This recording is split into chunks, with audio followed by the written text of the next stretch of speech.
पंचम स्कंध का 8वां अध्याय का कथा कहने जा रही हूँ। सुनिए, बहुत सुंदर कथा है। ओम श्री गणेशाय नमः। सा भवानी दाहिने सन्मुख खड़े गणेश, पांच देव मिले रक्षा करही, ब्रह्मा विष्णु महेश। दोहा।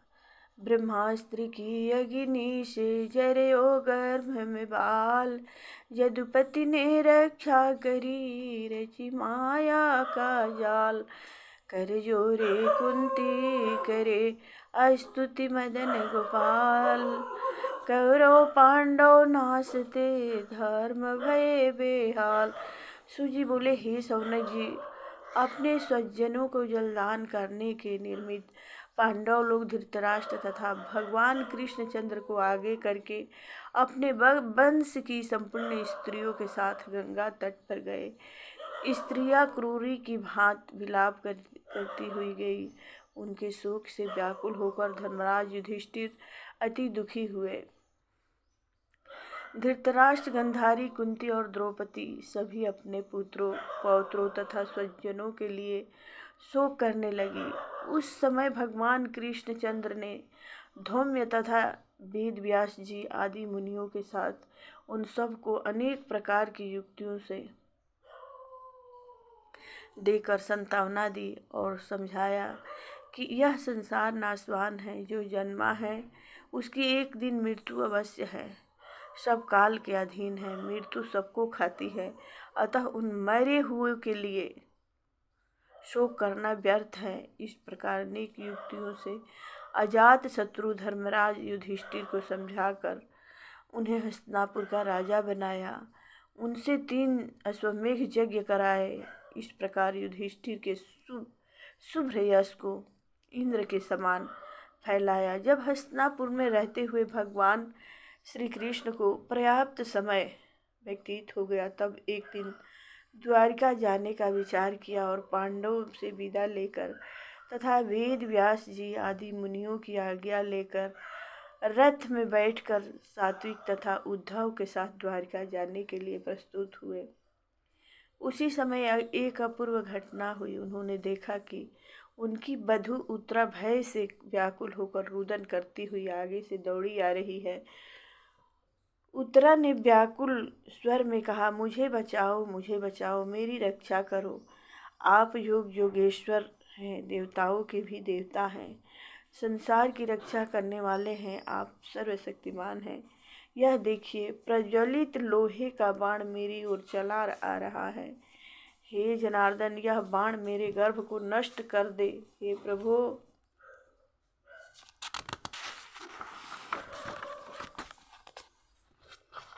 आप ही मेरी रक्षा करने में समर्थ है। सूजी बोले, हे सौनक जी, उत्तरा के ऐसे कातर वचन सुनकर भगवान श्री कृष्ण तुरंत रथ से कूद पड़े। बोले कि अश्वत्थामा ने पांडव वंश को नष्ट करने के लिए फिर से ब्रह्मास्त्र का प्रयोग किया है। पांडवों ने भी अपनी ओर दहकते हुए 5 बाणों को आते देखा। तब उन्होंने तत्काल अपने अपने अस्त्र संभाले। तब भक्त वत्सल भगवान कृष्णचंद्र ने अपने भक्तों की रक्षा के लिए सुदर्शन चक्र से उनकी रक्षा की। उन योग योगेश्वर ने उत्तरा के गर्भ में प्रविष्ट होकर अपनी माया के कवच से उस गर्भ को आच्छादित कर दिया। हे शौनक जी, ब्रह्मास्त्र से किसी की भी रक्षा नहीं हो सकती है और न वह किसी प्रकार निवारण ही हो सकता है। किंतु फिर भी भगवान कृष्णचंद्र ने अपने तेज से उसे तुरंत शांत कर दिया। वे सर्वशक्तिमान हैं। वे अजन्मा होकर भी संसार की उत्पत्ति, स्थिति और लय करते हैं और भक्तों की रक्षा के लिए ही जन्म धारण करते हैं। जब कुंती और द्रौपदी ने भगवान की इस अपूर्व शक्ति को देखा कि उन्होंने ब्रह्मास्त्र को एक क्षण ही में हंसते हंसते शांत कर दिया, तब उन्होंने उनकी इस प्रकार से प्रार्थना की।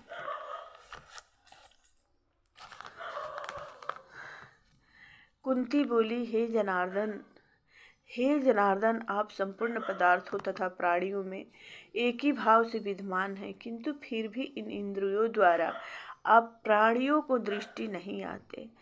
आप प्रकृति से परे हैं, संपूर्ण विश्व को अपनी माया से ढके रहते हैं।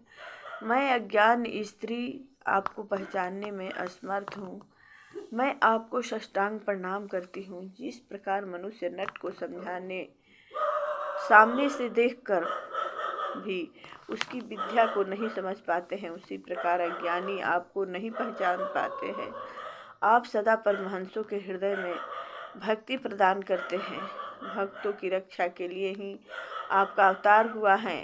भला हम अज्ञान नारियां आपको किस प्रकार पहचान सकती हैं। हे वसुदेव, हे जसोदा नंदन, हे गोविंद, हे कृष्ण, हे माधव, आपको हमारा बारंबार साष्टांग प्रणाम है। जिस भगवान की नाभि से कमल उत्पन्न होकर ब्रह्मा की उत्पत्ति करता है, जो शेष संज्ञा पर योग निद्रा में विराजमान रहते हैं, जिनके चरणों में कमल का चिन्ह है, जो सदैव अपने वक्षस्थल पर विशाल वनमाला धारण किए रहते हैं, जिनके नेत्र कमल के समान विशाल हैं, उन कृष्णचंद्र को हमारा प्रणाम है, बारंबार प्रणाम है। हे मधुसूदन, जिस प्रकार आपने अपनी माता देवकी की रक्षा दुष्ट कंस से की थी, उसी प्रकार आपने उन दुष्ट कौरवों से मेरी रक्षा की है। मैं आपके उपकारों को कहाँ तक गिनाऊं। आपने सर्वत्र ही पांडवों की रक्षा की है। 20 से लक्षागृह से, हिंडव आदि से, दैत्यों से, द्रुपद की सभा में राजा लोगों से तथा महाभारत के युद्ध में आप ही ने मेरे पुत्रों की विजय कराई हैं। अभी अभी इस ब्रह्मास्त्र से आपने मेरे वंश की रक्षा की है। यह विपत्तियां ही आपको पहचानने का सरल व सुगम मार्ग है। मैं आपसे यही वर मांगती हूँ। कुंती ने कहा, मैं आपसे यही वर मांगती हूँ कि हम पर सदा बारंबार विपत्तियाँ आती रहें और आप उनके निवारण के लिए अपने दर्शन देते रहें। जो मनुष्य सुख में रहता है वह अहंकारवश कभी आपका नाम नहीं लेता है, किंतु विपत्तियों में सदा मनुष्य आपका स्मरण करता है। आप निर्धनों के धन, भक्तों के रक्षक और मोक्ष के देने वाले हैं। मैं आपको बारंबार प्रणाम करती हूँ। हे अरिसूदन, आप सब पर समान रूप से प्रेम करते हैं।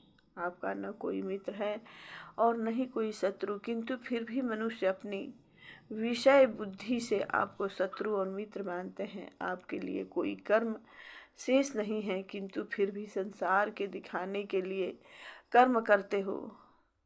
आपका बचपन अति ही आनंदमय था।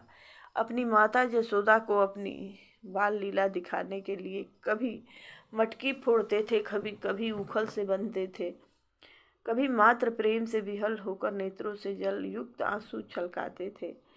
आपकी उस मोहिनी छवि का वर्णन कहाँ तक करूं प्रभु। स्वयं ब्रह्मा ने भी आपकी माया से चकित होकर आपके बछड़े तथा ग्वाल बालों को कंदरा में छिपा दिया था।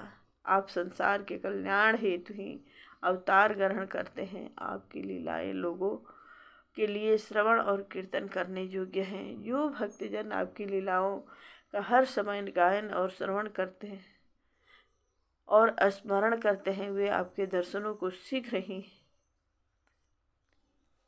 ही प्राप्त कर लेते हैं और जन्म मरण के बंधन से मुक्त हो जाते हैं। हे भक्तवत्सल, अब आप हम लोगों को त्याग कर क्यों जाना चाहते हैं। हमें आपके अतिरिक्त अब और किसका सहारा है।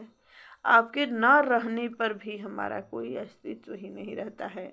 आपके बिना मेरा यह घर अपवित्र हो जाएगा। यहाँ तक कि यह संपूर्ण भवन, नगर, कुटुंबीजन, वन, पर्वत, नदी आदि सभी भयंकर प्रतीत होने लगेंगे। आप विश्वात्मा हैं, विश्व और विश्व के स्वामी हैं। आप मेरी ममता के जाल को काटने में समर्थ हैं। मैं चाहती हूँ कि जिस प्रकार गंगा की धार समुद्र में गिरती हैं, उसी प्रकार से मैं आप में लीन हो जाऊं। हे गोविंद, मैं आपको बारंबार नमस्कार करती हूँ। सुजी बोले, कुंती के इस भक्तिपूर्ण मधुर वचनों को सुनकर भगवान कृष्णचंद्र ने मंद मंद मुस्कान से कहा, अच्छा ठीक है। ऐसा कहकर वे रथ से उतर पड़े। सबके साथ हस्तिनापुर वो फिर लौट आए। जब जब वे द्वारिका को जाने की इच्छा करते थे, तभी तभी धर्मराज युधिष्ठिर अपने बंधु बांधवों के मारे जाने के कारण शोकाकुल हृदय से उन्हें रोक लेते थे। भगवान कृष्णचंद्र अनेक इतिहास पुराणों के उन्हें संतावना देते की चेष्टा करते थे किंतु जब इतने पर भी धर्मराज युधिष्ठिर का सुख दूर न हुआ, तब वे कहने लगे, मुझसे अधिक दुराचारी दुरात्मा कौन होगा जिसने इस राज्य के लिए अनेकों अछौहनी सेना का संहार करा दिया। मैंने अपने कुटुंबियों, संबंधियों, सुहृदयों, गुरुजनों आदि सभी को युद्ध अग्नि में झोंक दिया। उनकी विधवाएं अपने कातर स्वरों से विलाप कर रही हैं, करके मेरे हृदय को बाणों से भी अधिक पीड़ा दे रही हैं। शास्त्रों का कथन है कि राजा प्रजा की रक्षा के लिए धर्म युद्ध करे और शत्रु का नाश करे तो उसे पाप नहीं लगता है, किंतु फिर भी मुझे सांत्वना नहीं होती। जिन स्त्रियों के पति, बंधु बांधव हमारे द्वारा मारे गए हैं, उनके प्रति मैं घोर अपराधी हूँ। ये यज्ञ आदि उनका प्रायश्चित नहीं कर सकते, इसलिए मेरा हृदय इस धार्मिक वेदना से अत्यंत दुखी रहता है।